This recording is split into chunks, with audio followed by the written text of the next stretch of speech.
Hello, and welcome to Fitness with Jai Jai. Today we're going to be going through a basic body weight workout that should be accessible to most people. Start by squaring off the feet hips width. I like to take a few pumps of the belly muscles just to get the core activated while standing. And then we prepare to begin with squats. Bending the elbows to 90 degrees, we start to drop the hips down and back and then press them forward and up. So a body weight squat is a leg exercise where we try to focus on engaging through the glutes. So we're dropping the hips back and down as we fold the chest and head forward and down as a counterweight. And then as we come up, we're pressing the hips forward to try to feel the glute muscles engage. Obviously the thighs, quads, and hamstrings will all be involved, but we really want to feel most of the work being done through the glutes. Keeping the navel retracted in to keep the core engaged. We'll do about 15 or so here.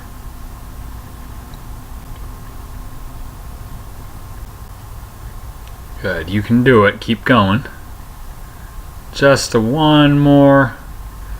Good. Alright, from there we get down on our back as quickly as we can, hands behind the ears, double crunches. Trying to bring the knees towards the chest while we bring the chest towards the knees. With the upper body part of the crunch, we're trying to bring the shoulder blades off the ground.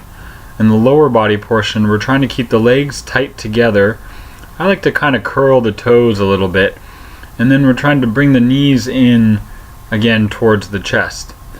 Try to be easy on the neck here and not overextend through the chin. It doesn't take a lot of movement to get this engaging. Again, we'll go to about 15 of these here.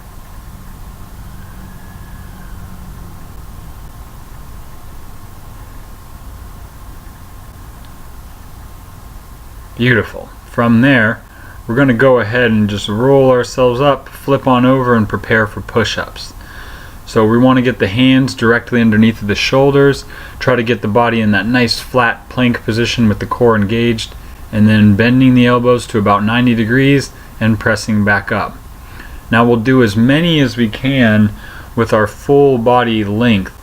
But if at a certain point you feel like you can't maintain that straight spine and that core engagement, then we go ahead and bring the knees down and carry on from there. But the main focus is on keeping that flat back and the lower belly and the navel retracted in so that we feel the core doing its job. We'll push through about 12 of these all together. Good, and when you're done with those, let's come right back up for our squats, second round here. So again, we get our feet hips distance apart and parallel to one another. I like to bring the arms to a 90-degree angle to keep the shoulders from rounding forward, and then we're right back into our squats. Again, doing our best to keep the back in a nice straight line. I like to even be mindful to not let the neck arch, so we let the head follow along with the natural line of the spine as we come down and as we come back up. Again, the focus is on engaging through the glutes, being sure that we're pressing evenly into both feet, and sometimes I even give a little bit of a pulling back feeling through the heels to try to really get that glute engagement. We'll keep pushing through these, about 15 or so of these, really focusing on, again, core engagement and glute engagement.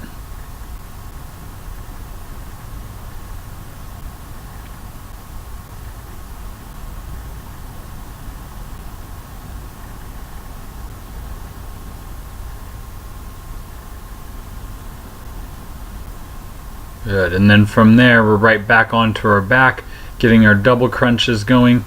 So we lay down flat, take that extra moment to make sure that the lower back is flattened on the ground and not arching, hands to the ears, and then here we go. Knees and chest coming towards each other. Another thing that can help you to really feel the core here is to keep the elbows nice and open instead of letting them close in. Sometimes this will mean you can't come quite as high, but what we're really going for is that core engagement, not so much how high you can bring your head and neck. Think more about the shoulder blades coming off the ground while drawing the navel in, squeezing the knees and ankles together, and again, focusing on getting as much feeling, as much sensation as you can in the abdominals rather than on a certain range of motion.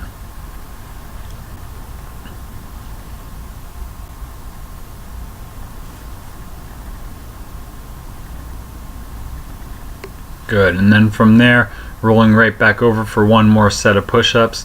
Same idea here. Hands go underneath of the shoulders, straight line down, straight line from the heel to the knee, to the hip, to the shoulder, to the ear.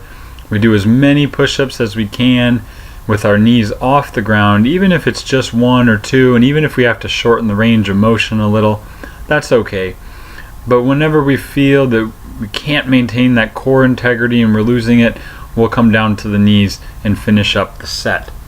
Again, I like to go to about 12 push-ups here, so again, do as many as you can with the straight body and then bring the knees down when you need to.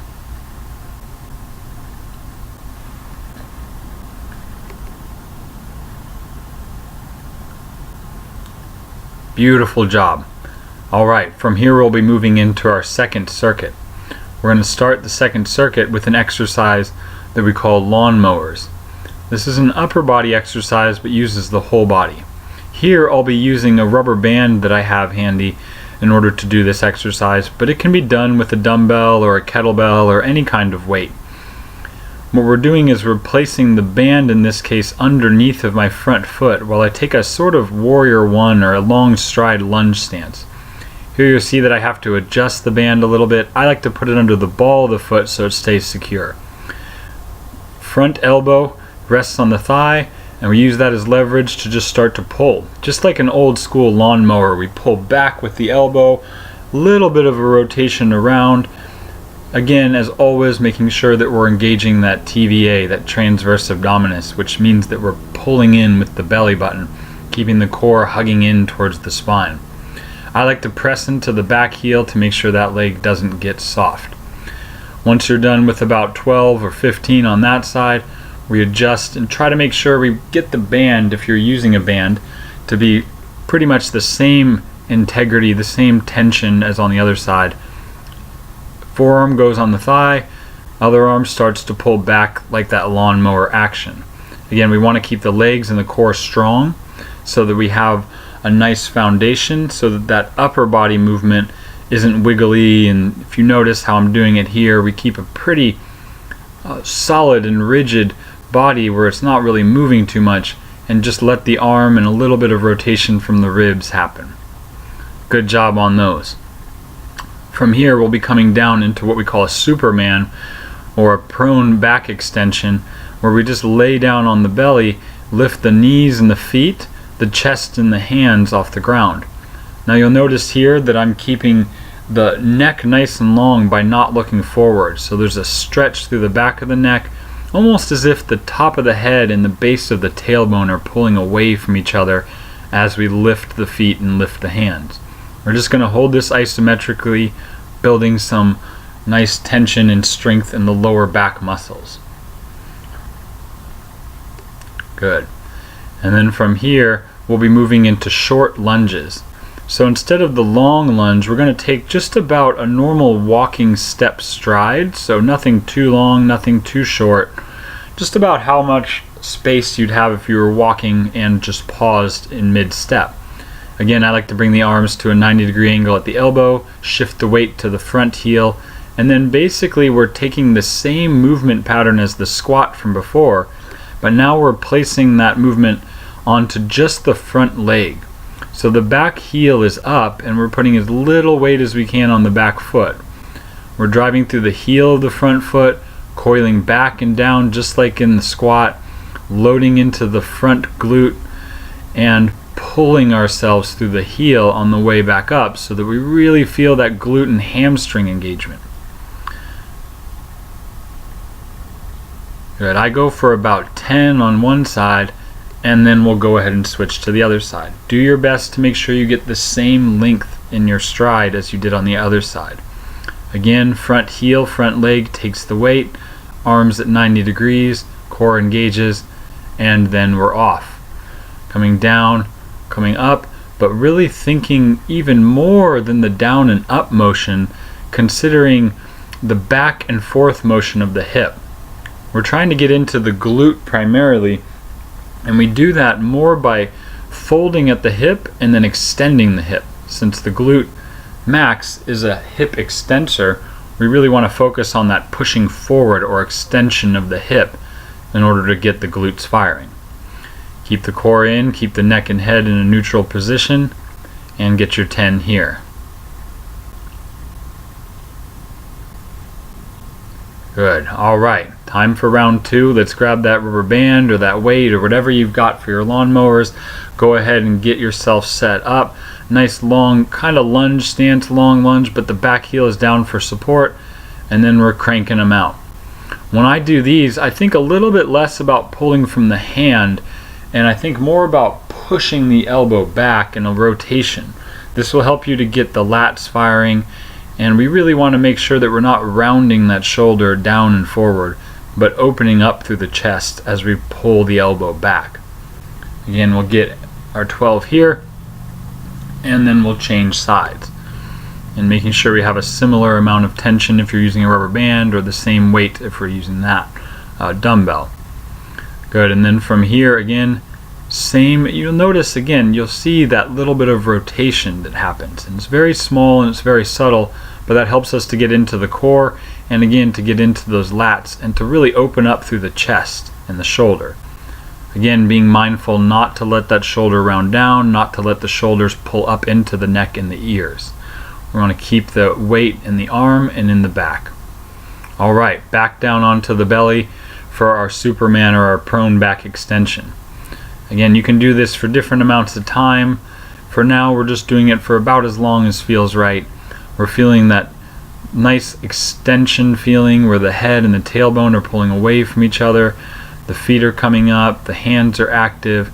I like to have the palms either facing each other or facing up to keep the shoulders out of the ears.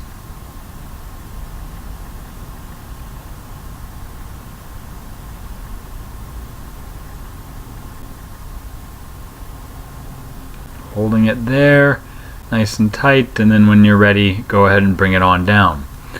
One last exercise, we'll finish up with our short lunges, final set here. So we'll start with that front foot, getting a nice dig into the heel, putting the weight on the front heel, especially, although the whole foot is working, the heel is the star of the show. And then again, we're squatting a little bit down and back, and then pressing forward and up. We got 10 of these on each side, keeping that core integrity by drawing in the navel, by keeping the chin in and being mindful of the head and the neck.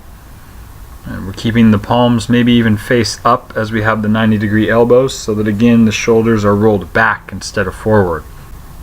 I like to really again focus on feeling the glutes, feeling the core, and just really narrowing in on any form and any weird feelings perhaps in the hip, and just seeing if we can even everything out. Alright, other side. Let's get that other foot, last one here. We'll start doing our lunges on this side and finish up our last 10 reps of this workout. Good, let's keep the core in, spine nice and straight. Beautiful. Keep pushing through that front heel, maybe even a little bit of a pulling back feeling, almost like you were going to take this into a step forward, but for now we're just keeping it nice and static in place. Just a couple more here, almost there. Home stretch.